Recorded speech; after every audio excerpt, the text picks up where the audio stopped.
Number 5 for me. I know that you're going to have him on your list, and we were texting about him last night about that there's going to be some discourse here, not between me and you, but between logic and upside.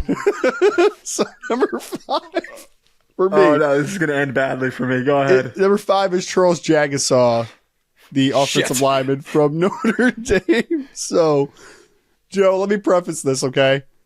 My man has started 2 football games in his career. 2. One was 2023 in the bowl game. One was 2024 against Ohio State in the national championship game. And he played the majority of the Penn State game in the playoffs as well. But he did not start that game, but he came in when there was an injury on the interior. I think, Joe, that it is very unlikely that Charles Jagusah declares for the 2026 NFL draft. Yes. Because he's only played a couple games, and he's dealing with a arm injury that is going to cost him at least probably a couple games, if not a few games, to start the 2025 college football season. That being said, though, my dude is 6'7". My dude is 333 pounds. My dude has had reps at left tackle, has had reps inside a guard. Is projected to be the starting right guard for Notre Dame this year. He is crazy powerful, has a great frame, was a all-state wrestler that I don't think lost a match his final 2 years of wrestling in high school in the state of Illinois.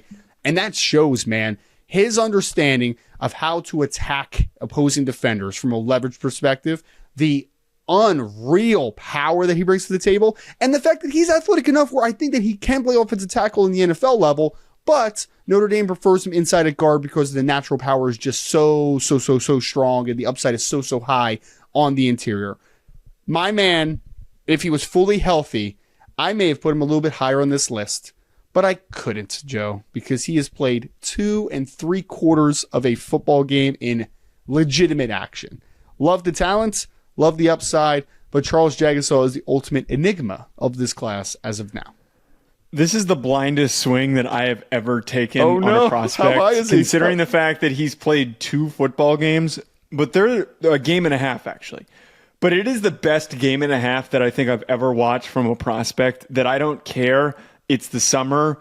You can get mad at me if you want. If anyone wants to question my analysis on this, please go watch the Penn State second half and the entire national championship game. Charles Jagusah is interior offensive lineman number 1 for me. Whoa! If he had played, yes, if he had started the season and not even played the whole year, if he just started the season, I think this conversation would be completely different. And it sucks so much that he suffered that damn UTV accident and that he's going to miss the beginning of the year, because I doubt that he declares for 2026. He's probably going to be a 2027 kid.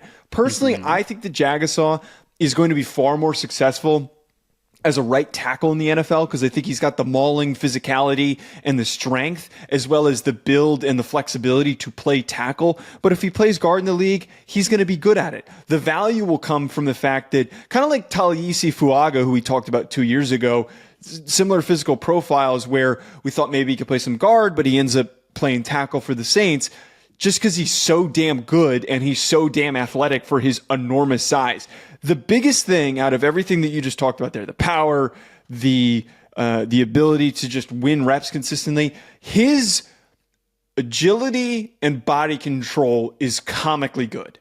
For a guy that is hovering around 340 pounds at his size and length, he's not supposed to be able to recover and to regain his footing with a very narrow base the way that he does. We talk about the wrestling trope all the time with offensive linemen, and I think he takes it to the furthest degree that I've seen for an offensive line prospect, because I see a guy that just knows as things are breaking down and he's losing his feel for how he should be established with his footing, that he can just regather and then win the rep. Go watch the national championship. He had a really big battle with JTT, but he won the majority of the reps, Joe. He won the majority of them. Yeah. Most of the time. I don't want to hear anyone rationalize that JTT beat him. The only times that he did were simple things that your typical inexperienced tackle will give up, which is counter moves that he's just not prepared for. And for as tall as he is, his length isn't great. So there were times that JTT was able to outlength him. All the boxes are checked, dude. I didn't give him a first-round grade. I don't have a single first-round grade on these interior guys, but if he had played more, he'd easily be a a mid first round guy for me. Can I give you a disappointing story real quick? So a disappointing story was he didn't early enroll at Notre Dame in the 2023 class because he is an all-state wrestler and he's won I think he won back-to-back state championships as a heavyweight in the state of Illinois. So he was going to wrestle his senior year, right?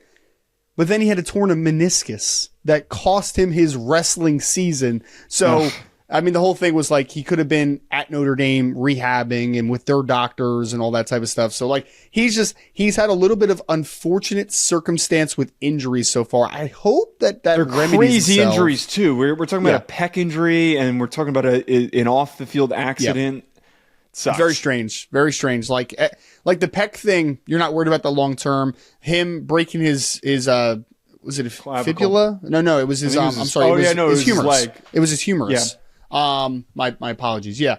Him breaking his humerus bone is not a long-term injury. I mean, him having the knee scope or whatever, that could be something long-term potentially, depending on what it is and all the severity. But he's just had these random weird injuries so far. I'm hoping that he gets back fully healthy and he becomes, because I'll tell you what, Joe, Notre Dame thinks that he could be one of the best, if not the best offensive lineman in college football. They think that he has that type of upside. Yeah, easily. Yep. I love Jagusah. I'm going to be a little bit blind and stupid about it, but I don't care.